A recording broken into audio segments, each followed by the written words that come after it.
It's no secret I've been around the block a little. I got my license in my early 20s in the early 1990s, and I wanted to share some of the lessons I've learned from the brokers and owners of the real estate brokerages I've worked for. I kind of figured out early that I had to work for a real estate company or brokerage where I had a lot of respect for the person at the very top, the CEO of the company or the broker. But the person who was at the top was somebody that I needed to really believe in. The first broker I worked for was a guy named Fred Sands of Fred Sands Realtors. This is back in the heyday of real estate when John Douglas and Fred Sands were the titans of LA real estate. And from Fred, I learned to know the market.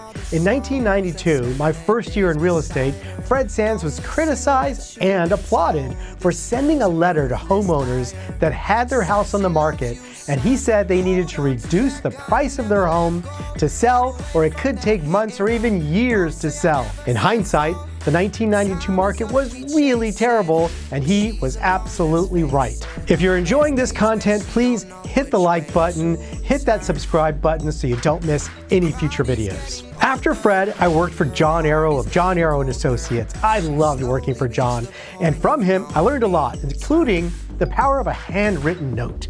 Although John had a reputation for being an incredible marketer, both flashy and classy, he was a huge proponent of a simple handwritten note. He would often say a handwritten note was more powerful than a dozen postcards. And he's absolutely right. He also taught me to ask my client how they want to be communicated with. Maybe it was a call, maybe it was a simple note on the kitchen counter, maybe it was an email communication with them, letting them know how the showing went, but find out what they wanted. Now, John sold that company to a guy named Steve Games, the owner of the Prudential franchise in Southern California. Steve was character, and from Steve, I learned the power of being unique and memorable. Steve would often say, if you're not unique, you're weak.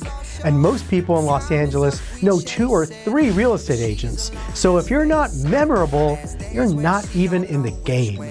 Then I worked at Keller Williams for Gary Keller, and I learned the importance of treating a real estate career like the business it really is. Too many agents think of it as a pastime or a vocation, but if you read his book, called The Millionaire Real Estate Agent, he breaks down the separate, different levels of being a successful real estate agent, running it like a business.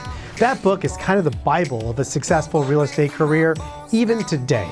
My current broker is Glenn Sanford with EXP. Now, I've learned from Glenn the importance of harnessing technology in a real estate career. And EXP is probably the most technologically advanced real estate brokerage around. Every corner of Glenn's brokerage is backed by a technology component and the power of agent collaboration. The level of which top performing real estate agents at EXP so openly share what works for them with other agents at the company is something I have never seen at any other brokerage, and that comes from the top, right from Glenn. So I'd love to know, what are you learning from the real estate brokers and the CEOs that you work for?